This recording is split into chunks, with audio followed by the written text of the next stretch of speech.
Olá pessoal, tudo bem? Espero que estejam todos com saúde. O nosso assunto de hoje é sobre a proclamação da República. Nós vamos ver essa transição do período imperial para o período republicano.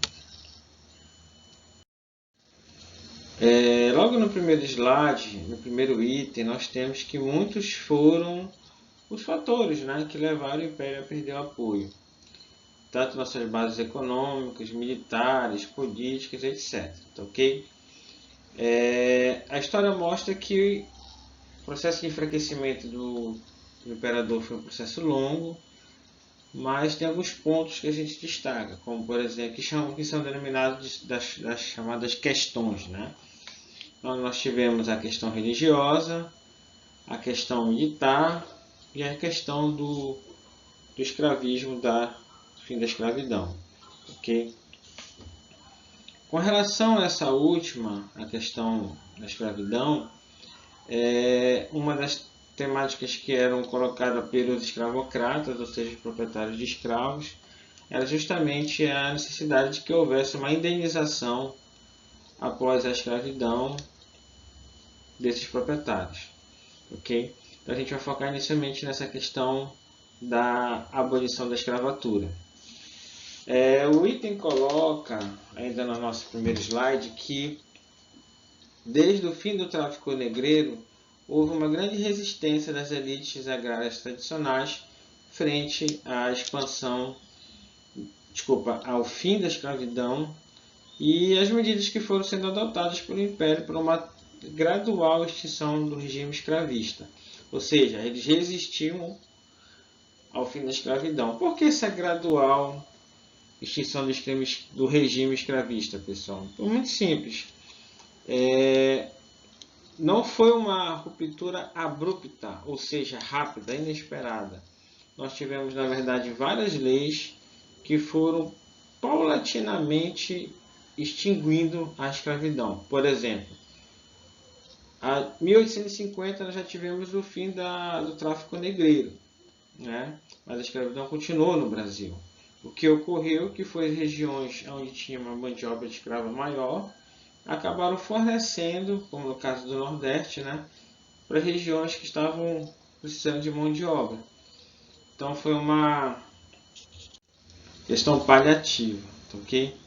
E houveram outros também, o nosso slide não coloca, a lei do ventre livre, que dizia que os escravos a partir da tal data seriam considerados livres, mas teriam que trabalhar até uma certa idade no senhor eram propriedades desse senhor até uma certa idade, que eu não recordo agora, mas ele nascia livre, mas continuava escravo, então não resolvia muita coisa. A lei dos sexagenários também, uma outra lei absurda, de certa forma, porque dizia que a partir de 60 anos os escravos seriam livres, mas o escravo não chegava aos 40, na média geral, portanto, o que a gente coloca que eram leis paliativas, ou seja, que não resolviam e que, pelo contrário, alguns autores colocam até que elas mantinham a escravidão. Mas o fato é que houve, obviamente, a abolição, já em 88, quase, bem mais lá na frente, com a Lei Áurea. O movimento abolicionista, obviamente, esteve envolvido. Esse desgaste do Brasil ser o único país ainda das Américas, a manter a escravidão.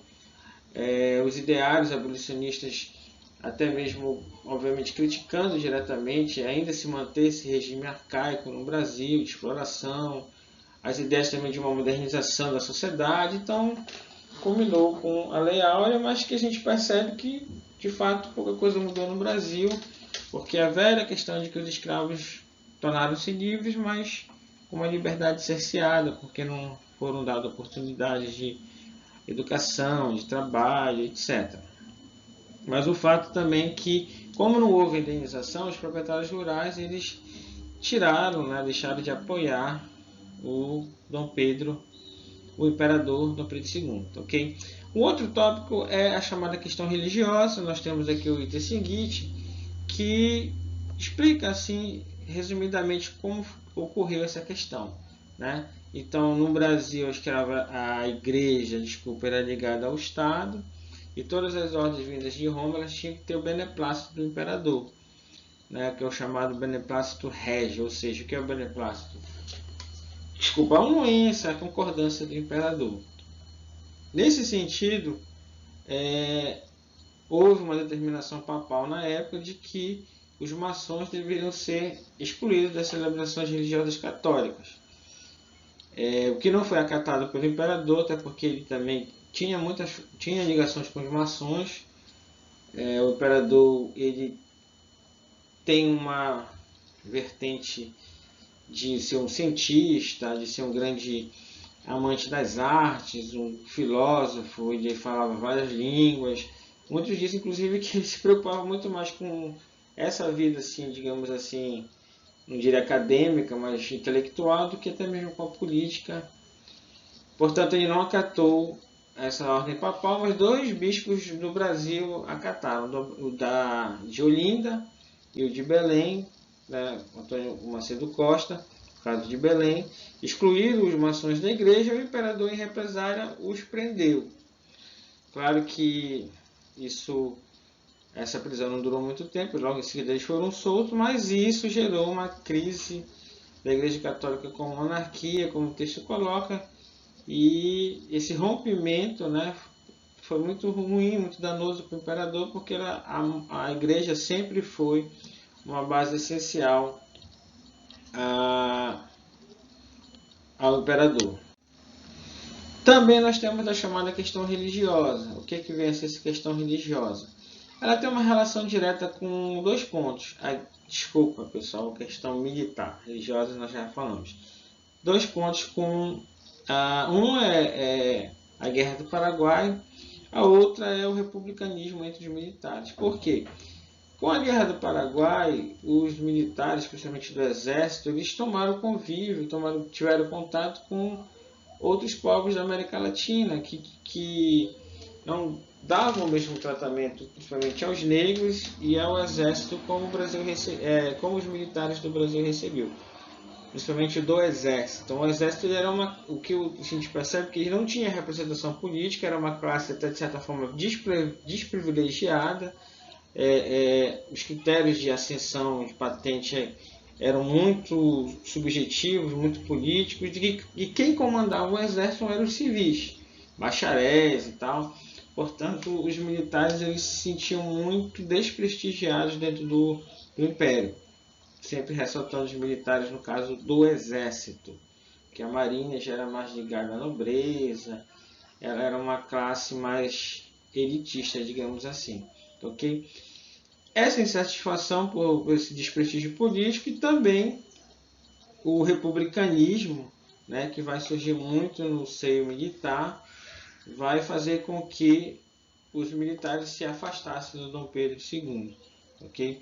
Aí a gente não pode deixar de destacar a influência da maçonaria sobre os militares e principalmente do positivismo, que era uma ideologia do século XIX, que pregava, entre outras coisas, a evolução a partir de uma sociedade organizada, da ideia de ordem, e também de uma ideia de progresso. Né? Então daí vem o lema da bandeira, que nós vamos ver mais à frente, ordem e progresso, porque os positivistas achavam que a sociedade ela deveria evoluir.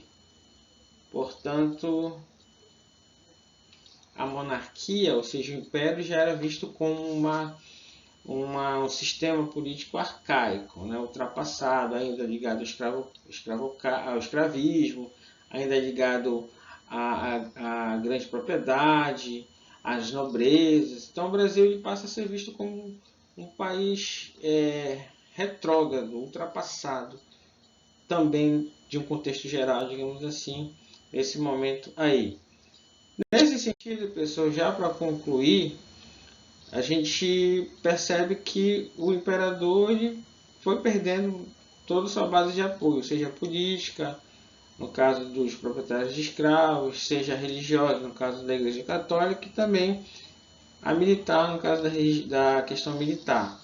Portanto, no último item, a gente só tem que a proclamação foi uma espécie de golpe, onde um militar um republicano de última hora, que foi o Marechal Deodoro, porque ele se adere ao republicanismo bem posteriormente, destitui o governo e instaura a Primeira República.